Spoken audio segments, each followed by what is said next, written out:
Hello. I am going to try to explain everything. Why I'm leaving the bottom feeder community. How I happened to run into these mob tube land guys. And I think I figured it all out. I was on Facebook for years. I had a porn room for 3 years, 12 years ago. I was in the Yahoo chat rooms. I've had a YouTube channel for 15 years. And most of my people on my YouTube channel just got to see my Pekingese or see me visiting home, which is upstate New York, Tioga County, Pennsylvania, right on the line. I was born in the hills. And so I just had personal stuff on there. I didn't really care if I made money. I was making money in my porn room. I was working 12 hours a day at Morton Salt Company, which I've been for 45 years, and I'm retired now. So I wasn't really trying to make any money with the channel. Wasn't trying to do anything with the channel. Just putting dog stuff up, vacation stuff up. So I kept getting in jail on Facebook constantly. Every profile I had wound up in Facebook jail because of some woke snowflake getting all upset over something political or, anything. It was just constant. So I got tired of them and I said, I'm going to put them in jail. I'm switching to Instagram. So when I got on Instagram, I started doing these little lives like I'm doing right now. And my puppy people and my people from up home and the people I graduated with and my friends, they all came over on Instagram. And I started getting these huge numbers on my Instagram lives because I didn't have it private. It was public. Anybody could see it. Well, a couple of these bottom feeder women, one of them I call the gangster. She goes by Amzie. I call her the gangster because she thinks she's a gangster. She grabbed a few of my Instagram lives and was putting them on her channel and playing them. And I had my camo on and my Trump hat. And there was no telling what I was talking about. I just talked about whatever I felt like. I don't lie.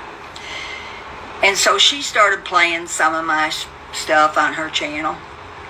She's got like a 10,000 subscriber channel. And then this other lady in Wales, I don't know how big her channel is, but she posted some of my stuff, and I didn't know anything about striking. I didn't know you could strike people. I never worried about it. I'd had my YouTube channel for 15 years, didn't use anybody's content but my own. But anyway, people were telling me this, and I said, well, let her play it, because all of a sudden, I'm getting tons of people on my YouTube channel, subscribers and stuff, and they were coming from her playing my Instagram lives. So this is where the wonderful Miss L. Lauren shows up. I privated my Instagram. And another bunch of people that noticed my lives on this other chick's channel were these freedom guys. When all the statues were getting pulled down, all the Confederate statues and everything, that bunch of people didn't like it. So I joined with them immediately. And these people had like 800 people watching their Instagram stuff. So when they asked me to panel with them, I jumped up there and paneled. In the meantime, Lauren, every time I went live, and if you go through my YouTube channel, you'll see her on a whole bunch of my lives, and they're all lives from Instagram that I uploaded to my channel. Because I thought if these people were getting all these views, I might as well be getting them. Never dreamed about getting monetized. Didn't even think about it, didn't care about it, didn't want to do it. You can believe it or not, but I don't need money. And so, Lauren shows up. Out of nowhere, jumping up in my lives. Well, when I started paying more attention to my YouTube channel, and I know a lot of people that are ex-cons, I know a lot that are still cons, I know dope dealers, I know outlaw bikers, which I'm not going to mention because they don't like you talking about them and they don't talk about themselves.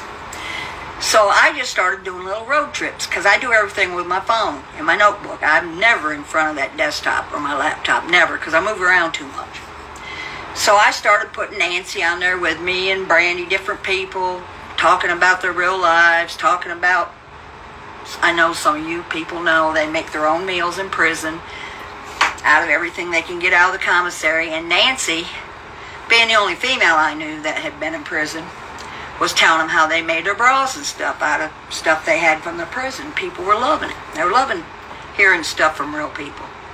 And I always joked about being a lot lizard, and I'm not going to tell you whether it's true or not because it's nobody's business, but I did what I had to do to survive. I never took welfare. I never took a food stamp. I had my own money because I've been married 6 times. But out of all 6 of them dudes, there was only one of them that had any money, and he happens to be the father of my daughter. The rest of them, they might have had Harleys and stuff like that, but guess who was footing the bill? Me. I worked at the salt mine for 45 years. 12 hours a day, 6 days a week. And I've always had my Pekingese. Always. I fell in love with them when I was 12 years old and I had horses. So when I got rid of number 6, I took my maiden name back. I bought this place. It's paid for. And I made all the fences and all that stuff for my Pekingese. And I got serious about it. And I had a website on my Pekingese, I know, since 2000 with my whole address and name on there with a Google map on there, so I wasn't worried about being doxxed. My damn information's been out there longer than people been alive. Even when I had the porn room, my information was out there. Nothing ever happened because I live in Texas. I'm glad I was born and raised where I was born and raised, but I'm so happy to be in Texas now. You will not believe how happy I am to be in this state because nobody's going to fuck around with you. I don't care how old you are. Because you're allowed to have guns here. And I know how to use them. So I wasn't worried about anybody doxing me. My daughter is grown and successful and has a family. I wasn't worried about her. I sure ain't worried about any of them people up there in the hills of Pennsylvania. Because if they call them, it'll be the one and only phone call they ever make in their lives. So I didn't care if they doxed me. They couldn't blackmail me with nothing. They tried to do a little bit about my dogs. And I brought my papers out real fast and showed them I got my number from Texas. I am an A1 breeder, and I only breed 2 dogs now. The rest of them are just retirement dogs. I have a beautiful place. You've seen it. I've showed it. Because when I bought this place, I was making it for my Pekingese and me. I got rid of my last horse in '89. I used to rescue horses. So this Lauren is... I had no idea that she'd been doing all this shit to these women. Because when I met her, I didn't have a clue who she was. The people on Instagram that I met were from the 90-day, or the Love After Lockup thing. That's why I started interviewing prisoners and stuff, because I was thinking maybe I'd get in the show. Heck, I got some exes in prison. And so Lauren was gassing me up on that. Yeah, that's a good idea. Well, I've never had a mod in my life, because you can see I do my lives sporadically. I'd rather do them on Instagram, because I can use my beautiful filters. And I very seldom go live on StreamYard unless I got somebody with me, and I can't hardly read comments, so it's not worth I didn't care if I had mods or not. Let them fight. I didn't care. If they were in there and wanted to fight, let them fight with each other. So Lauren gets to be my mod. I wasn't really paying any attention to anything. I'd go do a murder scene where I knew somebody got murdered, or do a mukbang, or whatever I wanted to do, I did. So when I get with these other bunch of dudes that found me on the Gangsters channel, and it was when all the statue pulling down and all that stuff was going on, I went up on their panel. There was 4 of us up there. And they asked me about Lauren, and I don't even remember how the question came up or who asked me or something. And they said, "What are you doing with Lauren?" And I said, "You know what? You ain't the first person that said that. I've been getting everybody in my ear telling me to get rid of her." And I said, "I'm about to get rid of her because she's trying to take over my channel. She jumps up on my lives and won't let me talk about what I want to talk about." She was very uninformed. I took her to the Durkee people. She didn't even know who Rustin was. She didn't know who Durkee was. And I sent her the documentary. I said, "Before you get over there and make a fool of yourself, you need to watch this documentary," because I fell in love with the documentary the day I seen it, because I can relate to those people. I know people just like them. I know people here in Texas that are rednecks just like them. And if this country goes to hell, I want to tell you who I want to be with. Some Durkee people, because they're going to survive. And I love my redneck people. I love my outlaw people. I love my cooks. I love my dope dealers. I love all of them. The bikers and all of them. Lauren didn't know nothing. She didn't know who the governor of New York was. And it was Como at the time. She didn't realize where Texas was in relation to West Virginia. She had no idea. She's clueless. So I said, "You can come over here to the Durkee bunch with me, but you better watch that documentary, because you're not going to have a clue what they're talking about."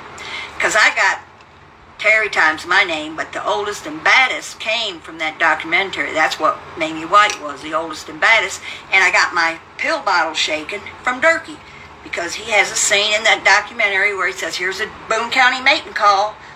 And I thought, wow, it's the same way here, because there's a bunch of pill-head women here, and you can shake a bottle of pills, and they'll come out of the damn woods swarming you.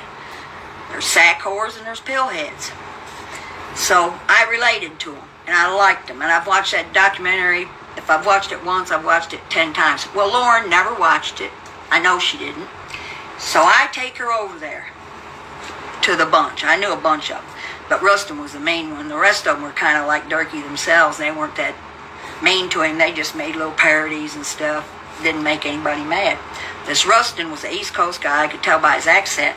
I thought, he doesn't even fit in with this bunch of people. He's totally not like them. Well, the next thing I know, Lauren giving me his email address, give me a picture of him. It was a fake picture, I now know. And she was in there in his room with a wrench. And then somebody, when I was in that Patriot bunch, and I went on the panel and I was saying she was trying to take my channel or trying to boss me around, somebody videoed that and sent it to her. I'll never forget it. I was at the car registration place. She calls me. She called me all the time anyway. She would call me 4 or 5 times a day. Constantly. Drive me crazy. And I can't stand high maintenance people. I don't care if they're men or women. I don't want nobody high maintenance that I got to talk to every day or make them feel good or whatever. So she calls me. She said, I seen somebody say me. And she was just ranting and raving. I said, look, Lauren, I'm going to make this real easy on you. I'm not denying I said it. And I meant everything I said, and I still do, and I'm not apologizing to it. So I'm just going to block you right now. We'll go our separate ways. You do what you do, and I'll do what I do. Way over a year ago. Because the video I made of her that you guys saw was 9 months ago. And that was after she come out with hate videos on me. And, of course, everybody's sending them to me. And she told all the Durkee people that I had somehow been a traitor to him because I told Durkee in one of his lives, you ought to start striking, because I figured out about striking then, and they were all using my shit. I said, you ought to start striking them unless you don't care how they talk about you and how they talk about your family and how they're getting everybody fighting. Well, Durkee didn't care about striking, but I guess Lauren went, I don't know what she said to him. I still don't know. So I'm rocking on, minding my own business. I'm finding out about her and her hate stream. So I made the one little video that's on here addressing Miss L, the mutt, we called her, because she chased these guys off of Teen Mom. I don't know who the hell they are. They called her the mutt. And the only person she was harassed, she'd already harassed that Chris girl. I didn't find out about Chris till after I got rid of her.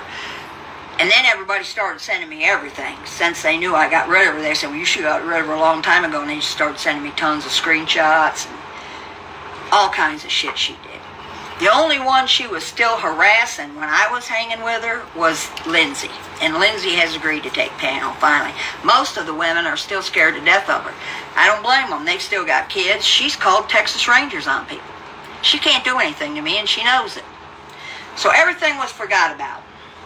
I was going on doing my own thing. I thought she'd left the community. Nobody knew where she was. Nobody mentioned her. Until, and this is what's making me think this is all set up. I was minding my own business. I had unsubscribed from all the Durkee hater people.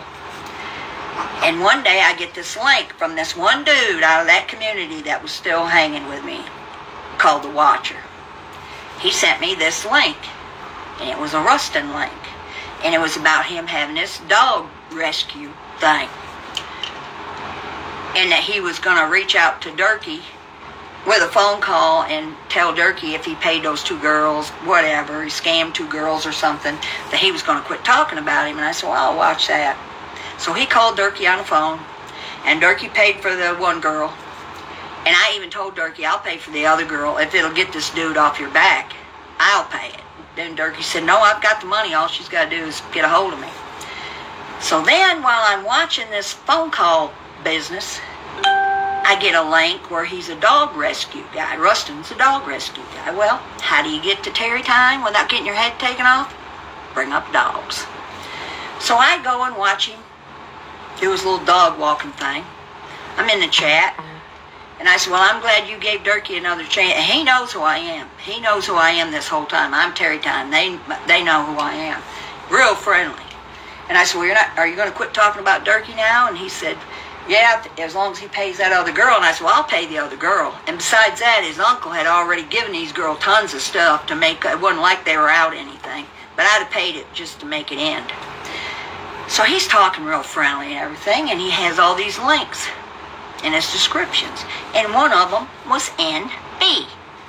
Well, he knew, even though you couldn't see her face, he knew I was going to recognize that voice. So I think he did it on purpose, wanting me to find out, because as soon as I found out who she was, I said, holy mackerel, she ain't disappeared at all. She's on this other bunch of people with Rustin. I did not know Rustin was MRE yet until I clicked one of the links from the dog walking thing. And he'd been exposed already. His real name was out there and all the shit was out there about him. And so I made that video. It was 9 months old, but I re-put it up to the top.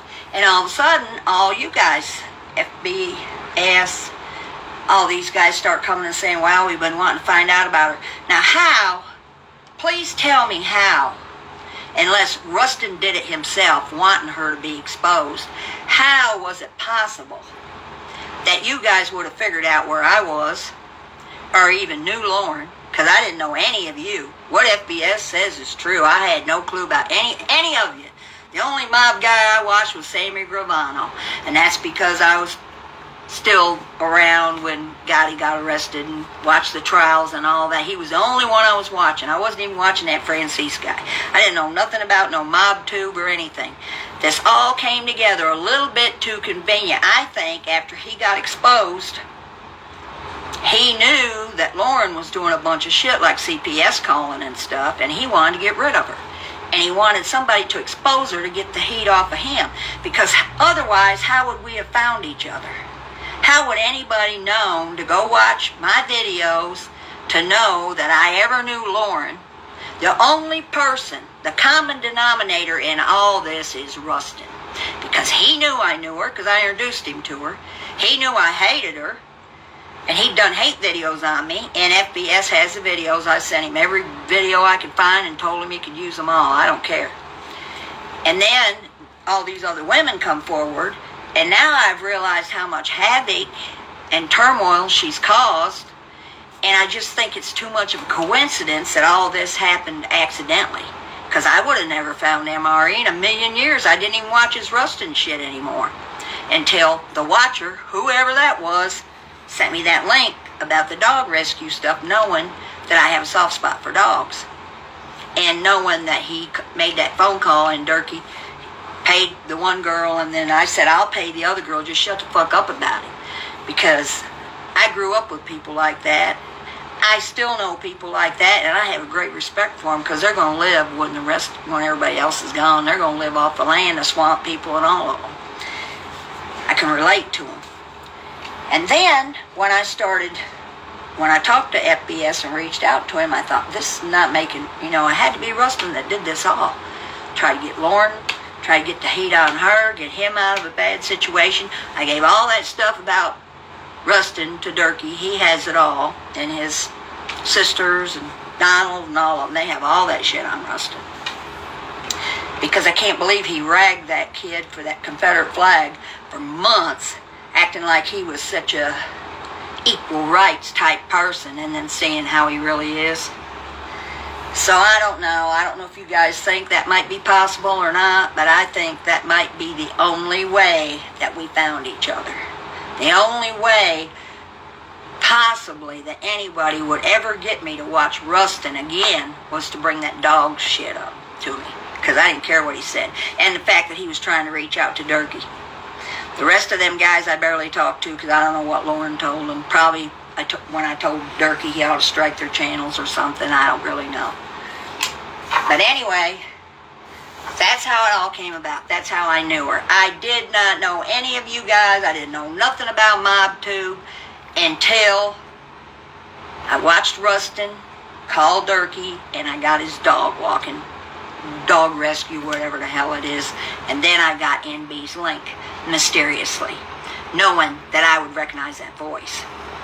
I don't know how you guys found out about my channel, unless it was through him, because I didn't know any of you. I didn't even know you had a problem with her till after I put the video up. talked to Lindsay, and she's still scared of her and stuff, but she said she will come on panel and talk about her. But all I can really tell you about her is she was trying to hijack my channel. Because after I got rid of her, I went in there, and she had 30 or 40 people blocked. I didn't even know who the people were. She had them blocked. She's blocking everybody she didn't like. I guess, well, I got all that taken care of. And now I just run my channel half-ass, helter-skelter, like you see it. When I feel like it, I do it. When I don't, I don't. Oh, but there is one thing. If you talk to FBS, if I don't get a chance to talk to him, I heard him mention Howard Stern, my hero. Ooh, I love that man. I was listening to him on WKBW in Buffalo, New York. When I moved to Texas, he was on 97.1 The Eagle out of Dallas. I used to go to work at the salt mine and tape his whole show on them little cassette tapes. I've still got them.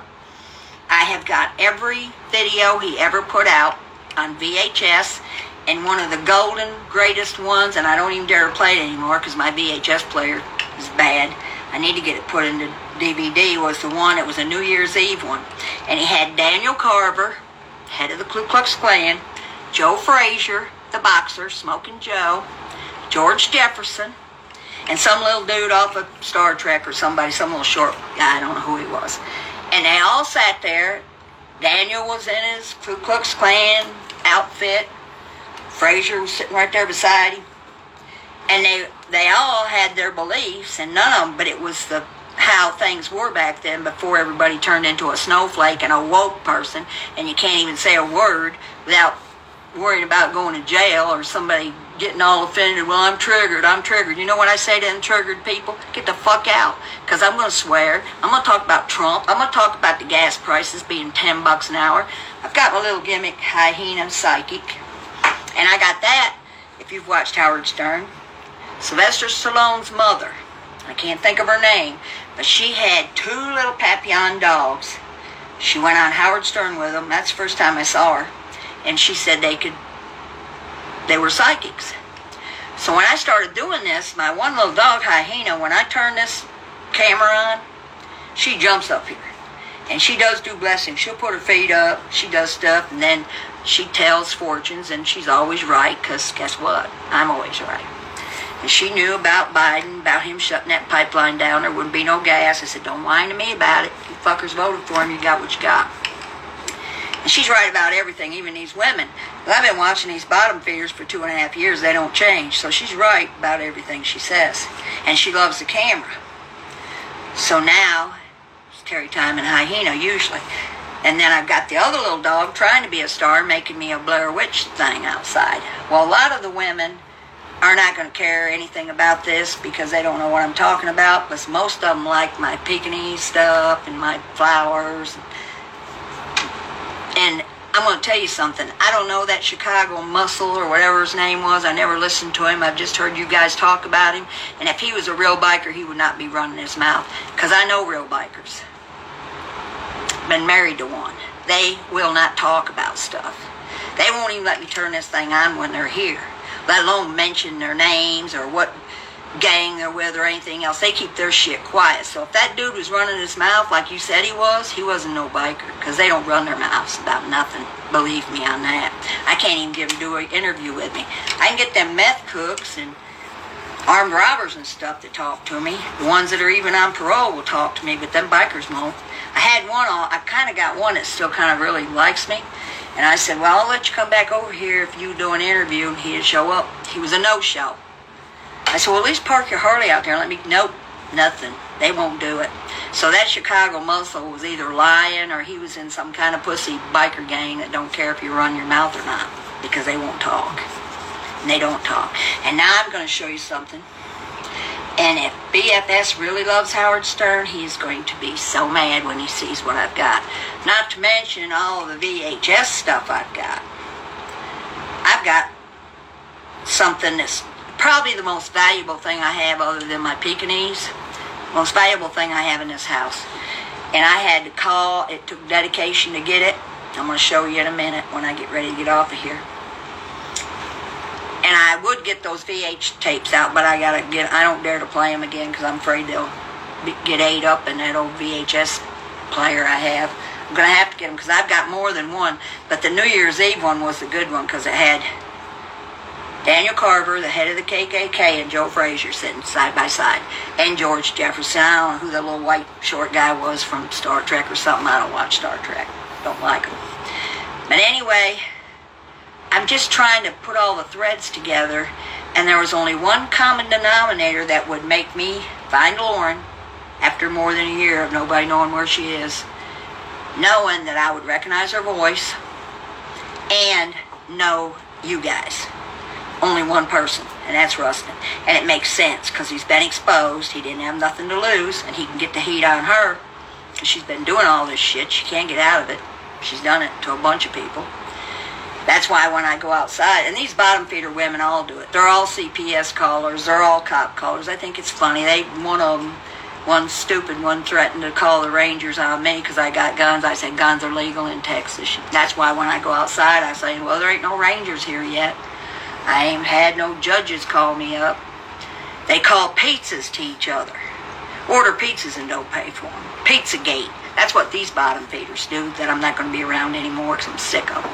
I have wonderful people, groups, Pekingese people, horse people,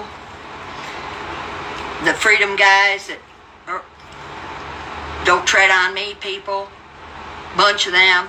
I have groups that how I got hung up with this stupid bunch of women, I'll never know. But I'm done with them. I am not going to fool with them anymore. They take too much of my time up. So I'm going to show you something just for FBS or anybody else that's a Howard Stern fan. I really quit watching him after he went to Sirius Radio because I don't drive that much. I was working too much and I couldn't tape it, so I have not watched him since he went to Sirius Radio. The whole time he was on 97.1 The Eagle out of Dallas, I watched everything he did in the same way when he was WKBW, Buffalo, New York. I listened to everything. So I'm going to show you now my treasures, my Howard Stern treasures. And this is just for you, FBS. Maybe some of the rest of you like him, but FBS is the only one I've heard admit it. That is Howard. Right over my bed. That's me. I was about 50 in that picture. And that is Howard on the cover of Rolling Stone.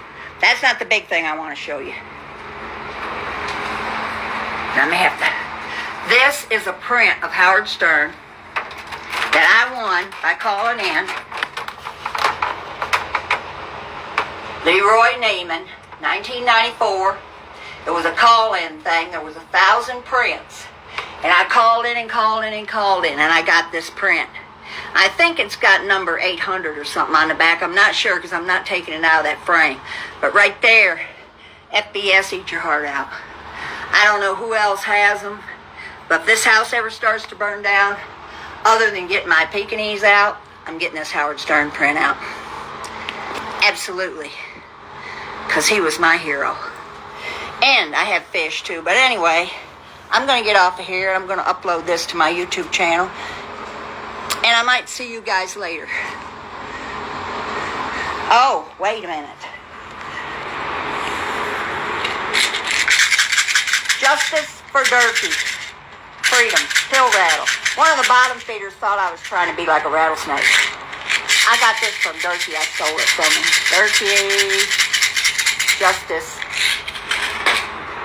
So, arrivederci. Ciao.